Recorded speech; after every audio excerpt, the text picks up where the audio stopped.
Presidente, quero, em nome do Grupo Parlamentar do Partido Comunista Português e em meu nome pessoal, começar por cumprimentar as senhoras e os senhores professores da Universidade de Coimbra, em particular o Dr. Remédio Marques e o Dr. Luís Miguel Mesquita, de quem tive o gosto de ser aluno, ainda não há muitos anos atrás, e agradecer os contributos que aqui nos deixaram, aliás, aluno, respectivamente nas áreas de Direitos Reais e Processo Civil, e portanto, até é um reencontro, exatamente, é um reencontro muito conexo com o encontro original. Queria agradecer os contributos que aqui nos deixaram e a reflexão que tiveram a oportunidade de partilhar connosco relativamente a esta proposta de lei, talvez a expressão mais correta possa ser procede a uma clonagem do Código de Processo Civil. Uma clonagem talvez seja a caracterização mais próxima da verdade, porque não significando a criação de um novo sujeito, a verdade é que também não se distancia muito do anterior. Eu, relativamente a esta polémica, nós já tivemos a oportunidade de discutir em vários momentos do processo legislativo, inclusivamente na discussão na generalidade. Eu julgo que tem algum interesse, sobretudo tem interesse na medida em que possamos, por ela, aferir das vantagens e dos inconvenientes daquilo que é uma alteração prática mais relevante do ponto de vista teórico e até do ponto de vista da compreensão do processo civil, e tem que ver com a renumeração dos artigos, com as vantagens e as desvantagens da compreensão da jurisprudência, da doutrina produzida ao longo de muito tempo, sendo certo que eu não estou tão certo quanto o Sr. Deputado Carlos Peixoto das vantagens da releitura dos códigos, até que isso, por absurdo, poderia conduzir-nos à necessidade de permanentemente renumerarmos diplomas estruturantes do ordenamento jurídico português, relativamente à opção S, relativamente à qual tenho muitas preocupações e muita discordância. Eu queria colocar algumas questões concretas, apenas uma relativamente inovadora, relativamente às apreciações aos temas que foram objeto da apreciação que aqui nos deixaram. A maior parte delas conexas com aspectos já referidos nas posições iniciais. E uma primeira questão é conexa com um aspecto que perpassou várias das intervenções e que tem a ver com a citação edital. Não pretendia nenhum esclarecimento muito concreto relativamente às questões que aqui foram colocadas, mas pretendia, ao invés, uma apreciação se calhar mais geral em relação à citação edital.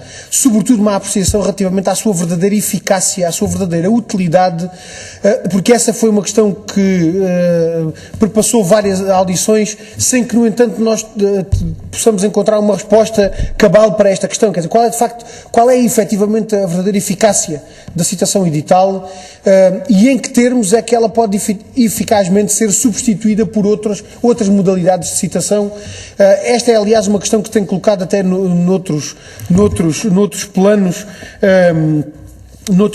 nomeadamente, por exemplo, em relação às questões da insolvência, que ainda há pouco mais de um ano tivemos em discussão na Assembleia da República, e de facto a substituição da citação, como ela é considerada nos seus modos tradicionais, é uma questão que recorrentemente se nos coloca, e eu gostava que nos pudessem deixar aqui alguma reflexão, se isso for possível, relativamente à verdadeira eficácia da citação edital e à possibilidade da sua substituição por formas de citação que sejam de facto eficazes perante os objetivos que lhe são adstritos.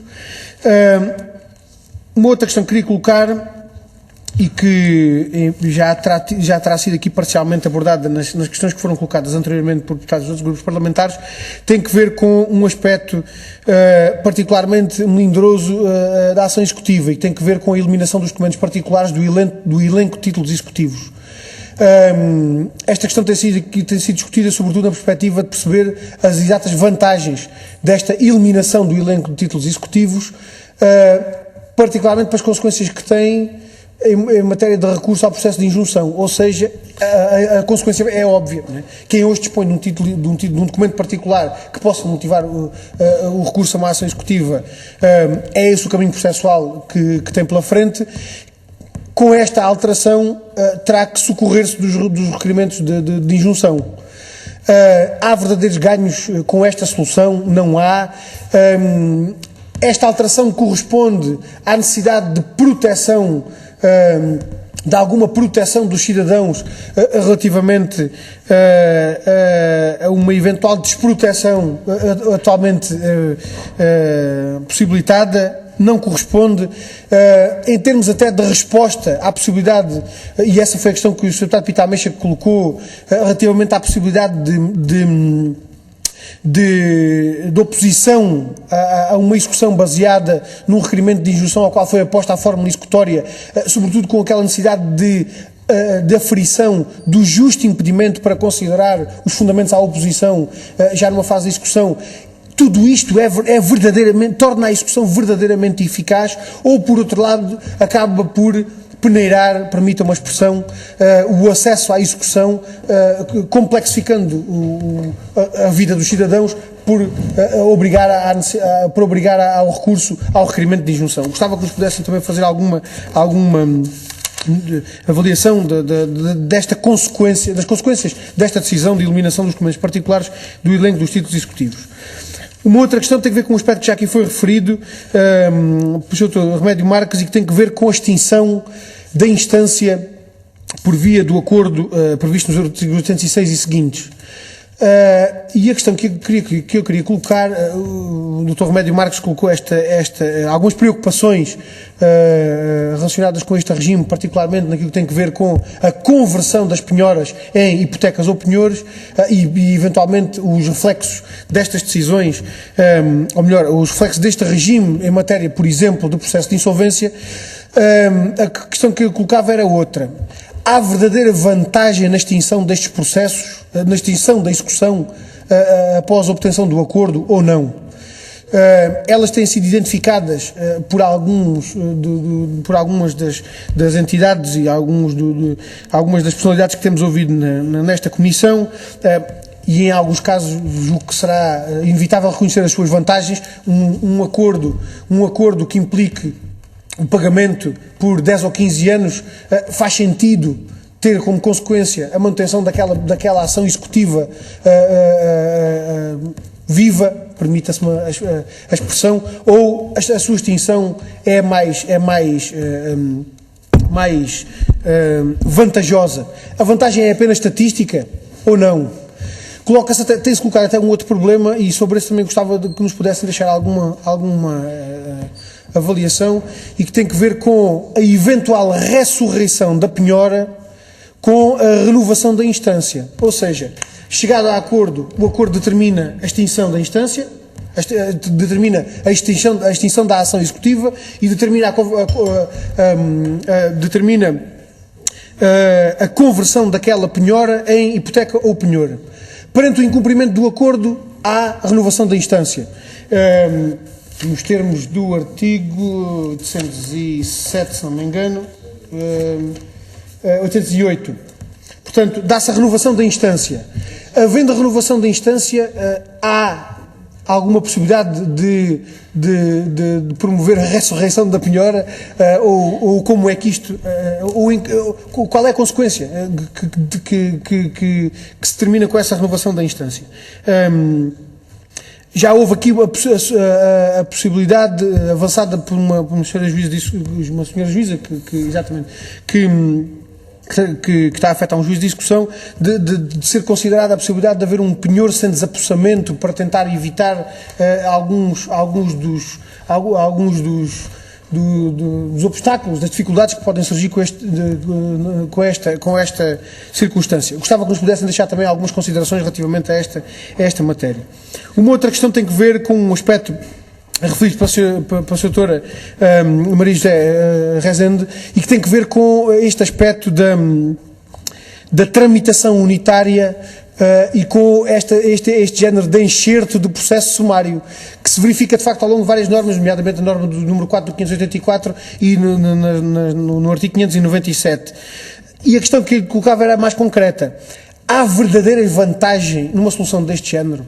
Há verdadeira vantagem num enxerto de uma forma de processo diferente da tal forma de processo unitária que acaba por ser preponderante? Há verdadeira vantagem nesta solução face àquilo que é a consideração de uma verdadeira forma de processo sumário ou não. Ou, de facto, este enxerto, sobretudo tendo como critério o valor da ação, que, como muito bem aqui nos disse, e também já outras das entidades e personalidades aqui ouvidas nos disseram, o valor pode de facto não ser o melhor critério para aferir a complexidade do processo, que exige uma forma diferente de processo. E, portanto, há verdadeiras vantagens nesta forma enxertada de um processo sumário, ou seria preferível prever um processo sumário tout court. Uma outra questão que tem a ver com a tentativa de conciliação, que também já aqui foi abordada. Eu colocava a questão num outro plano, e que tem a ver com o artigo 594 e com esta previsão da tentativa de conciliação, mas a questão que eu colocava esta questão num outro plano e tem a ver com o seguinte: o número 3 do 594 prevê que esta tentativa de conciliação pelo juiz implique o empenho ativo do juiz na obtenção de uma solução de equidade, mais adequada aos termos do litígio. E a pergunta que eu coloco é esta: uma solução de equidade obtida pela intervenção ativa do juiz é compatível com a solução de direito que o juiz vai ter que proferir com a sentença? Isto é verdadeiramente compatível com aquela que é, até com aqueles que são até os fundamentos do nosso ordenamento jurídico. Certamente nos ordenamentos jurídicos da common law, as soluções de equidade não são estranhas à intervenção do juiz. Eu pergunto se esta é uma solução compatível com a solução de direito que o juiz, necessariamente, a final do processo, terá que proferir com a sentença. Uma outra questão que queria colocar tem a ver com a audiência prévia, configurando a questão de forma mais lata. Qual é o sentido mais útil de previsão para esta audiência prévia? É mais útil prevê-la como tendencialmente obrigatória, ou será mais útil prevê-la como tendencialmente excepcional, em função daquilo que é a verdadeira adequação, a sua adequação ao processo e àquilo que é a configuração do processo como o juiz o prevê? Ou seja, eu julgo que não será possível chegarmos aqui a uma solução que seja um tertium genus. Tendencialmente ela terá que ser configurada como obrigatória ou como excepcional. A questão que coloco é, nesta nova configuração que se pretende da intervenção do juiz e, sobretudo, na adequação e na adequação formal e nos princípios da gestão processual que se pretende que o juiz tenha ao seu dispor, faz sentido prever esta audiência prévia como configurável à medida daquilo que é a perspectiva que o juiz tem, da forma como o processo pode decorrer, ou faz sentido prever a sua obrigatoriedade, exigindo alguma justificação até para o seu afastamento e alguma tipificação das formas de afastamento da sua realização?